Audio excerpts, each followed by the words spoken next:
दूध कौन से जानवर का सबसे अच्छा होता है? बेटी, दूध तो भैंस का ही सर्वोत्तम होता है। फिर तो आपको भैंसशाला चलानी चाहिए स्वामी जी। आप गौशाला चलाते हैं और दूध भैंस का सबसे अच्छा बता रहे हैं। वो इसलिए बेटी क्योंकि आपने दूध के विषय में पूछा है, और दूध भैंस का ही उत्तम होता है। तो फिर गाय का दूध स्वामी जी? बेटी, गाय का दूध दूध नहीं, अमृत होता है। और हमारे लिए गाय जानवर नहीं, हमारी माँ है। वो कैसे स्वामी जी? बेटी, हमारे शास्त्रों में स्पष्ट उल्लेख है, गावो विश्वस्व मातरः, गाय संपूर्ण विश्व की माता है।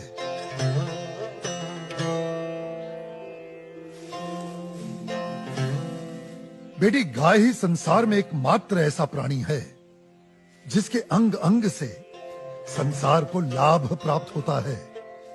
गाय दया, ममता और त्याग की देवी है। गाय लोक मंगल का स्वरूप है। लोक मंगल का स्वरूप है? वो कैसे स्वामी जी? हाँ बेटी, गाय का दूध पीने से शरीर के साथ साथ मस्तिष्क का भी विकास होता है।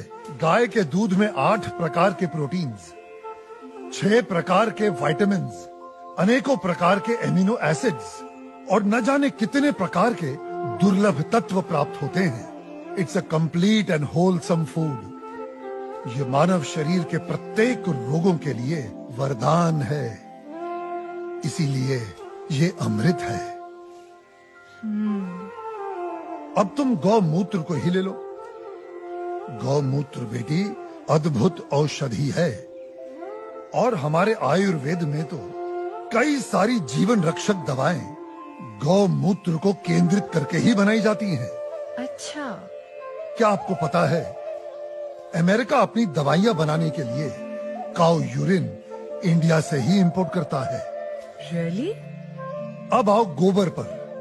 काऊ डंग, जिसका अज्ञानी लोग बहुत मजाक उड़ाते हैं, वही गोबर ईंधन और खाद यानी कोल और मैन्योर का काम करता है। It's a natural fuel and fertiliser. आपको पता है बेटी, गांव के कच्चे घरों की दीवारों पर गोबर लेपने से उन पर सूर्य की सख्त और विषाक्त किरणों का असर ही नहीं होता। ओह। बेटी, हमारे शास्त्रों में कहा गया है कि गाय के खुरों से उड़ी धूल यानी गोधूली अपने मस्तक पर लगाना तमाम तीर्थों में स्नान करने के बराबर है।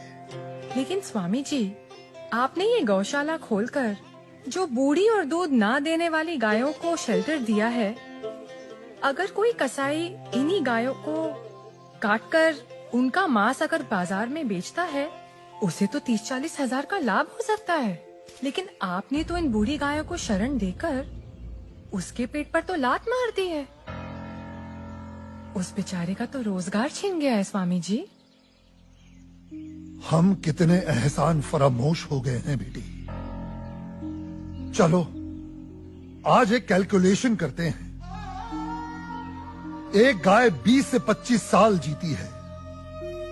वो अपने जीवन काल में 15 साल हर रोज 15 से 20 लीटर दूध देती है।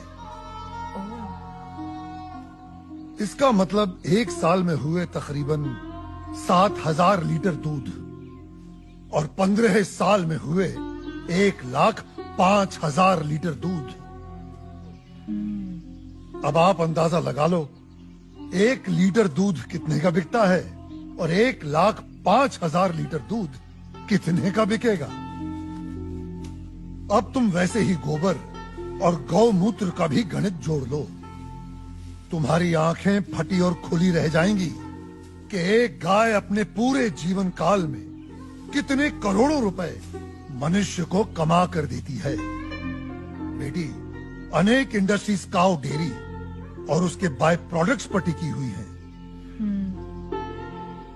और ये गणित यहीं खत्म नहीं होता बेटी। उसकी मृत्यु के उपरांत उसकी चमड़ी, उसकी अस्थियां भी काम में आती हैं। उससे भी लोग पैसे कमाते हैं। आप 30-40 हजार रुपयों की खातिर उस ममता की मूर्त को जीवित काट कर व्यापार करने की बात कर रही हो, उसे खाने की बात कर रही हो।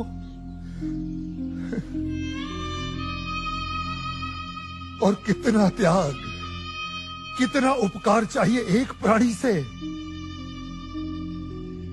जिस मां ने अपने जीवन काल में हमें इतना धन दिया हो, हमारी सेवा की हो, उसके वृद्ध हो जाने पर, उसके बीमार हो जाने पर हम उसका त्याग कर दें, उसे अबैंडन कर दें। धिक्कार है ऐसी सोच को।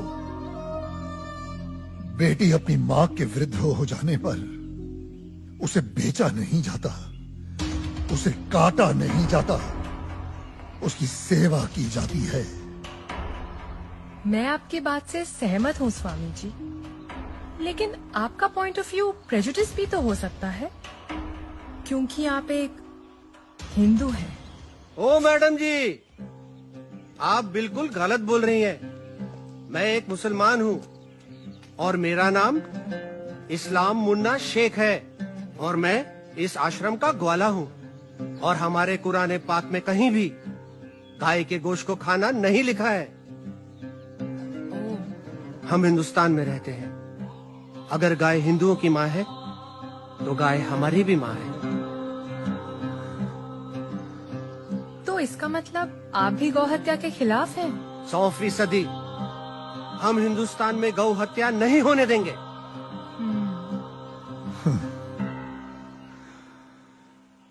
बेटी,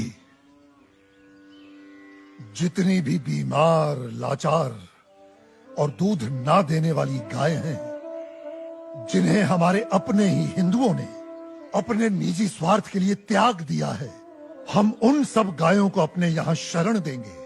उनकी सेवा कर उनका ऋण चुका